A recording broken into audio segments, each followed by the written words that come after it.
Hey guys, in today's video, I bring you an impressive and chilling story. Let's meet Thaddeus Everhart, a young man who literally drowned and came back on the other side with a shocking revelation. Earth is just an illusion. What he saw and felt in his near-death experience will turn his reality upside down. So, before we start, leave your like, subscribe to the channel so you don't miss any content like this, and activate the bell to receive all notifications. Now prepare yourself for a spiritual journey that will challenge everything you believe to be real. I still remember the warmth of the sun on my skin and the easy laughter of my friends echoing through the air. The last summer before college felt like a dream about to come true. We were all at the edge of Lake St. Clair, swimming and playing as if we were eternal. I dove into the cold water, seeking the refreshing sensation that always came after the initial shock. But something went wrong. A sharp pain shot through my calf. I tried swimming, but my legs wouldn't respond. The cramps spread like wildfire beneath my skin. The surface seemed to move further and further away. Panic took over. My arms hit the water, but each movement dragged me deeper. The world around me began to fade. I could hear the muffled sounds of my friends' own screams, but it was as if they were in another world, separated by a veil of water and despair. The water around me seemed to become colder by the second. My strength was fading, and my lungs burned from lack of air. I fought the mud that grabbed my feet, but it was relentless. When I finally stopped struggling, a strange peace came over me. My body gave out. The air bubbles rose, taking with them what seemed to be my last connection to life. And then, in the absolute silence at the bottom of the lake, as my heart began to slow, I heard it. A voice, soft and clear, echoed inside me. Let go. At first I thought it was my own mind trying to comfort me. But there was an authority in that voice that I couldn't ignore. It was the most difficult moment, but also the most liberating. I let myself go, and it was there, at that exact moment, that reality split in two. The moment I surrendered, I felt an indescribable lightness. It was as if an invisible weight had been lifted from me. Suddenly, I was floating. The sensation of being outside my body was both frightening and fascinating. I looked down and saw my own body submerged, stuck in the mud at the bottom of the lake. My arms were still, my eyes were open and glassy, but I no longer felt afraid. The surface of the lake was close, and I could see my friends running along the shore. They screamed my name, but their voices sounded distant and distorted, as if they were coming from a parallel world. The whole scenario felt fake. The colors, the texture of the water, even the blue sky seemed slightly artificial, like an image projected onto a screen. It was as if I had seen beyond the veil, realizing that everything I considered real was just a fragile and poorly finished construction. Floating there, without a physical body, my perceptions broadened. I not only saw and heard, but felt in a way I had never experienced. I could sense the feelings of every person around me, the anguish of Jasper, my best friend, who blamed himself for having suggested the trip to the lake, the fear of Evelyn, my love interest, who silently prayed for me to be saved, until the departure of the lifeboat, which swam towards me, but I already knew it could be too late. Suddenly, a gentle but irresistible force began to pull me upward. It wasn't the kind of pull you feel in the body, but a spiritual pull. I was being taken away from the scene of my own drowning, as if physical reality were just a slowly fading background image. The voice that advised me to let go returned, now closer, clearer. Come, it's time. And without resistance, I followed. I left the known world behind, crossing the threshold into a new and mysterious reality. I was pulled up, but the up was not a physical direction. It was as if I was being attracted by a spiritual magnetic force. The lake scenery disappeared, dissolving into shadows, and the world around me turned into a tunnel filled with lights and geometric patterns. The colors pulsed hypnotically, creating a visual symphony that seemed to move to the rhythm of my own consciousness. The tunnel was not just a path, but a living passage. I felt a gentle breeze, like a comforting whisper, caressing what was left of me. I no longer had a physical body, but my spiritual senses were heightened. I could see us without eyes, hear without ears, and most of all, feel in a whole new way. With every meter I advanced, a layer of fear and doubt peeled off me. It was as if my essence was being purified. As I glided through the tunnel, I began to notice other presences around me. They were like luminous shadows, each radiating a specific emotional frequency, Some vibrated in peace, others in pure joy. There was a sense of community, of not being alone on this journey, as if millions of other souls were walking their own paths through the light. At the end of the tunnel, a greater light awaited. It wasn't just brilliant, it was engaging.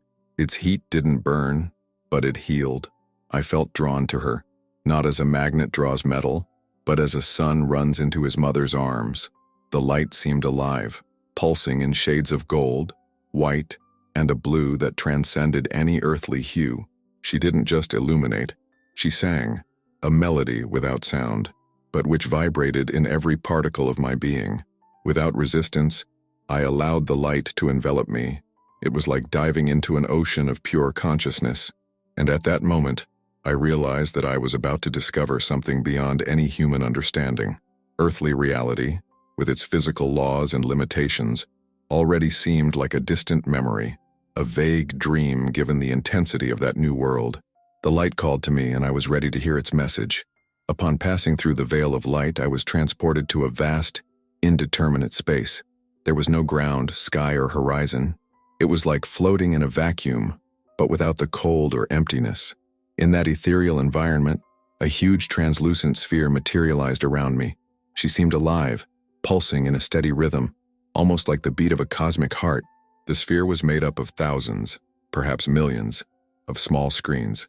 Each screen displayed familiar and yet strange scenes. When I looked closer, I realized what they were: snippets of lives I had lived. Not just my current life, but also past existences. In each one, I played a different role: a warrior in ancient times, a peasant woman in medieval times, a scientist in the distant future. The most impressive thing was the way I experienced these scenes. It wasn't just watching, but reliving it. When I focused on a screen where I was a Roman soldier, I instantly felt the weight of the armor, the scorching heat of the sun, and the biting fear before battle. More than that, I could feel the emotions of everyone around me, the anguish of my comrades, the despair of the enemy, and even the silent suffering of a child hidden in the shadows of war. Each life revealed a new layer of learning. A woman I had betrayed in a previous life was now my mother in my current life, and the feeling of abandonment she carried was an echo of the pain I had caused in the past. The connections were complex, like strands of an infinite web that intertwined and revealed a disturbing truth. Every action, thought, and emotion had profound repercussions. Nothing was by chance. The more screens I explored, the clearer the message became. Life on Earth was just a set, a play where we played different characters to experiment, learn, and grow.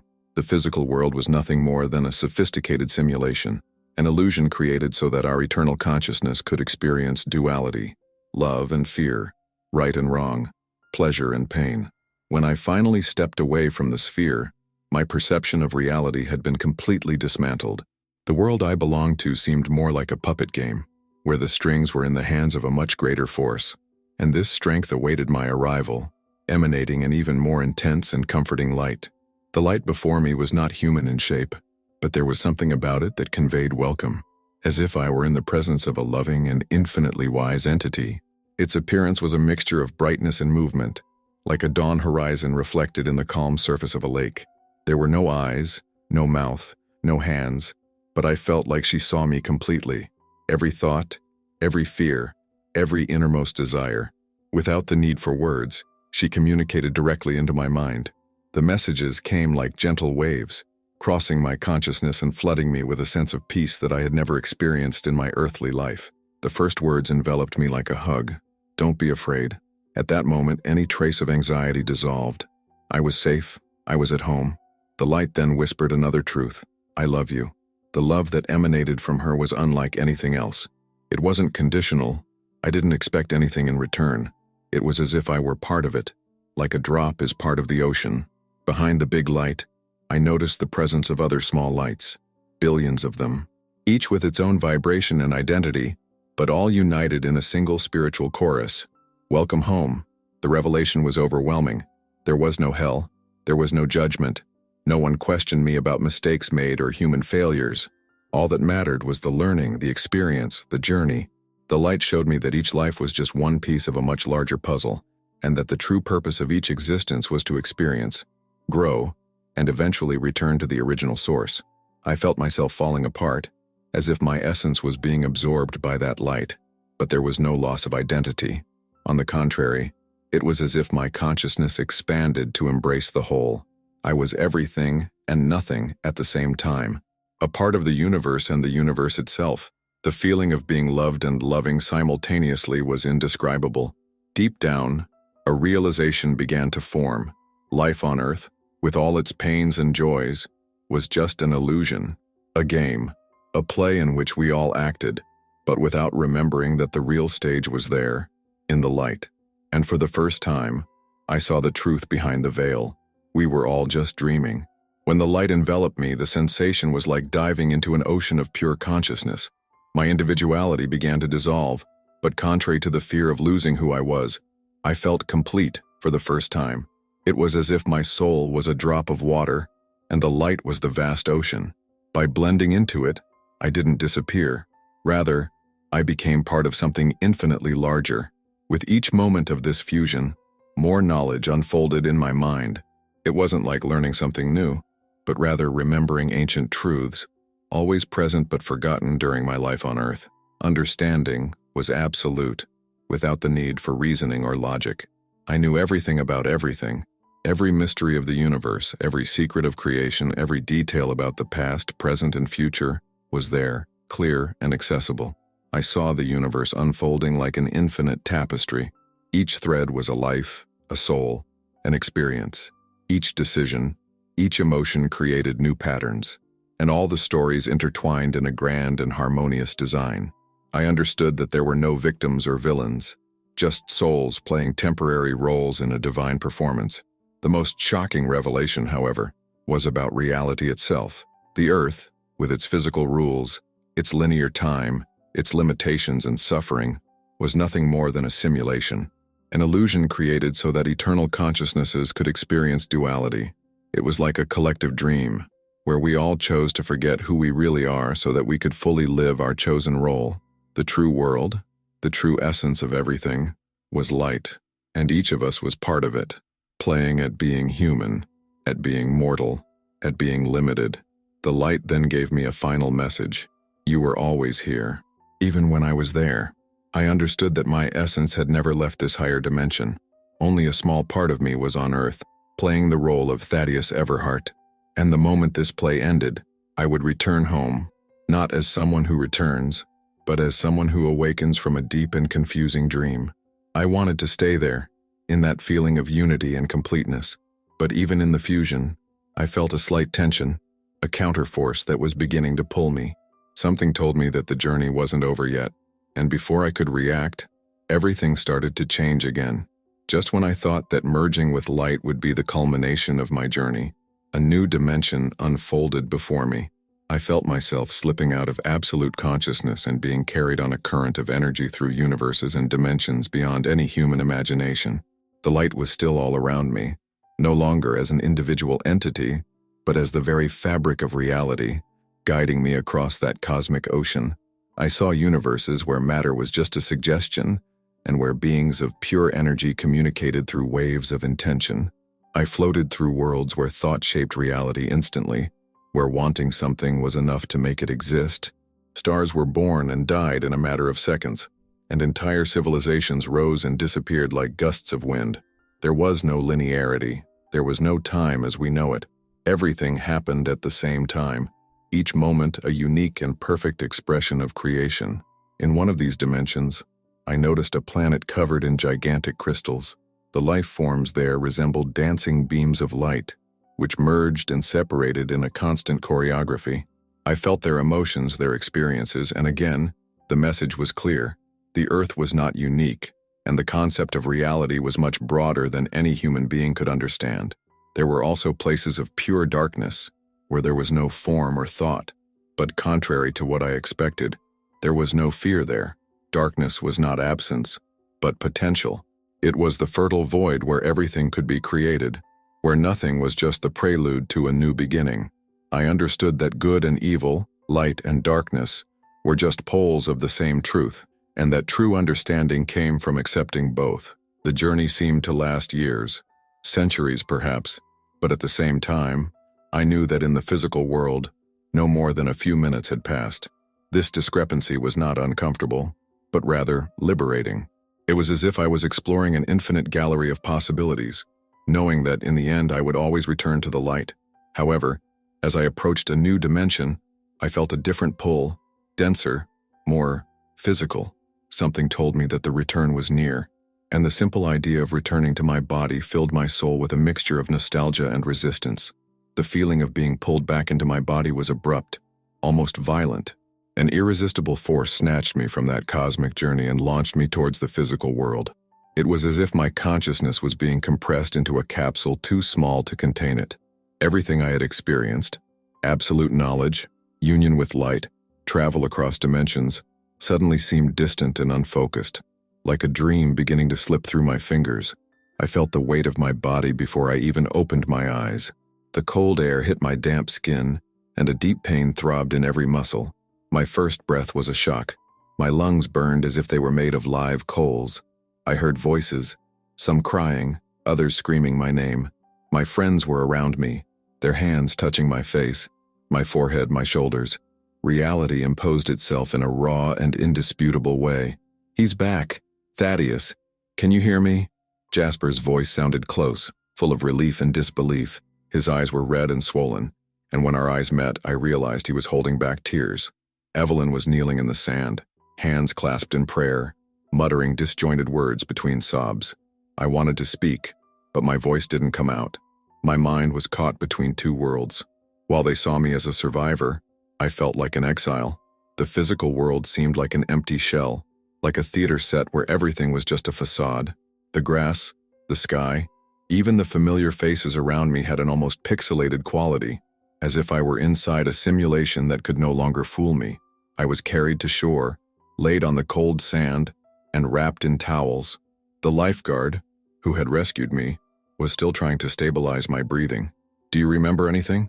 he asked, but my mind couldn't form an answer. If I told them what I really saw, they would admit me. If I said that the world was just an illusion, that true reality was beyond that veil, no one would believe it. So, I lied. I don't remember anything. And as I said that, I felt a part of my soul close, like a window locked forever. But the truth was still there, pulsing inside me, waiting for the right moment to be revealed. The days following my near-death experience were a thick fog. My friends kept visiting me, eager to hear me tell about what happened under the water. I repeated the same lie. I don't remember anything. Their expressions of relief were a mix of concern and acceptance.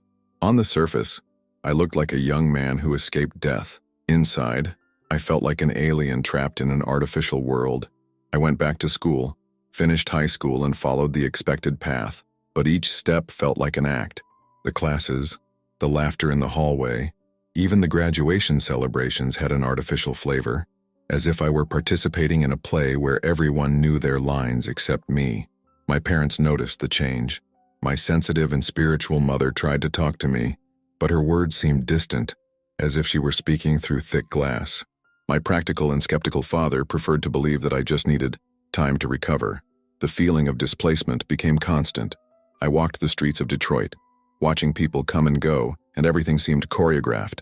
I saw mothers pushing strollers, men hustling in their suits, children playing in parks, but it all sounded fake. The texture of things, the sounds, even the smell of the sun-warmed asphalt had a hint of simulation. I began having panic attacks, feeling that at any moment the set could fall apart and reveal the emptiness behind the illusion.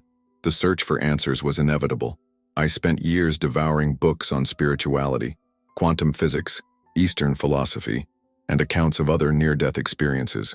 Each reading provided a piece of the puzzle, but none fully explained what I had experienced. It wasn't until I read Dr. Raymond Moody's book about people who had died and returned that I realized I wasn't alone. Others had also seen the tunnel, felt the light, understood that the physical world was just a projection. I joined support groups, initially anonymously, and then I opened up completely. Sharing my story was liberating. Each time I told what I saw, it was as if a part of that truth returned to my consciousness. I started giving lectures, writing articles.